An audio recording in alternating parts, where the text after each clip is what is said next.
Welcome to the No Spin News for October 29th, 2019. Fight for your freedom.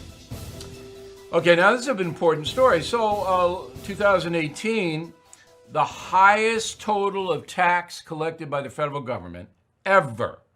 $1,718 billion. From me, from you, from the American worker. I'm a worker. I'm in a union. $1,718 billion. But they spent $4,447 billion. This is unbelievable. So you add another $3 trillion to the national debt. Now, President Trump doesn't care about any of this. He wants to get reelected. Maybe in his second term he will. Maybe. But, he wants to keep the train on the tracks. And the Democrats say, well, we'll shut the government down if you don't give us all the spending. But you got to stop it.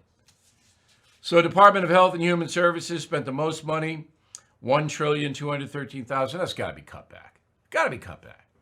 All right. Social Security spent $1,101 billion. Department of Defense, $653 billion. All that's got to be cut. Now, how you do the Social Security thing is you raise the age, not for people who are participating now, but for under 50s. All right. So if you're an American under 50 years old, Social Security age will be raised. That'll be a start to it. But, this is just wildly out of control. And the Democrats would add, 90 trillion more in spending? So the whole economy would collapse. People don't understand. If you vote for Bernie Sanders or Elizabeth Warren, if you support them, the economy's going to collapse if they ever got power. And, you're going to be paying $5, $6 for a gallon of gas. Heat in your house, going to triple. You want that? All right. Medicare for All, according to a study by the Committee for a Responsible Federal Budget, good, that's a nonpartisan watchdog group, says you can't afford it no matter how much you tax the wealthy in America. In order to afford Medicare for All in this country of $330 million, you'd have to have a 32% payroll tax, 32%, added onto whatever your income tax rate, 25% income surtax. So I pay, 35% of my, so we'll go up to 60. And then a value-added tax on everything we buy of 42%. So everybody be bankrupt. The whole country be bankrupt. Everybody. Medicare for all. Those are the numbers. There you go. Now, all of this, of course, divides Americans, right? So, when Warren and Sanders and Buttigieg and Biden go around and get people, yay. But Biden, by the way, wouldn't do any of that. So just keep that in mind. And that's why the far left doesn't like Biden. And the New York Times, Washington Post, they don't like it because they know he wouldn't do it. Biden gets elected president, not going to do anything. He's going to sit there. The others want to disrupt the whole system. So it used to be, I enjoy debating, and you saw me on Fox News. I interviewed Bill Clinton a couple of times. I interviewed Barack Obama 3 times. I interviewed Hillary Clinton. I interviewed every Democrat you can think of, everyone. And I enjoyed it. And it was a back and a forth, a rational discussion. But now I don't think I could do that. I don't think I could have a rational discussion with Elizabeth Warren or Kamala Harris. I just don't. I can't have, in my personal life, if I'm in a position where somebody comes up to me and says, well, I'm a Elizabeth Warren supporter. Well, I'm curious about why, and then I ask certain questions. But I don't debate. I don't try to persuade the person that she or he is wrong in supporting Senator Warren, because it's useless to do that. In my opinion, anyone who would throw in with the socialists is so far away from my way of thinking that there's never going to be a détente, ever. Now, I don't hate those people. I think that they are misguided, and I certainly think the candidates are dangerous. So if you're supporting a dangerous candidate, I don't really have a lot to say to you. Again, I can't persuade them, because they're so far out there with the income inequality and the race and the white supremacy and the country's bad and slavery impacts everything and the reparations and the open borders. And I mean, it's just so beyond my belief system that I can't find any common ground. That didn't used to happen to me. And you guys know it. I mean, you saw it. Oh, just Google me and any Democrat, and it'll pop up and you'll see the interaction. You are listening to a free excerpt from BillO'Reilly.com's No Spin News broadcast, where you can actually see me. We'll be right back after this message. Support for this podcast comes from Invent Together. According to studies, less than 13% of all inventors who hold a U.S. patent are women. Black and Hispanic college graduates patent at half the rate of their white counterparts. But we can fix that by increasing participation in innovation and patenting by underrepresented groups. It would quadruple the number of American inventors and increase annual GDP by almost $1 trillion.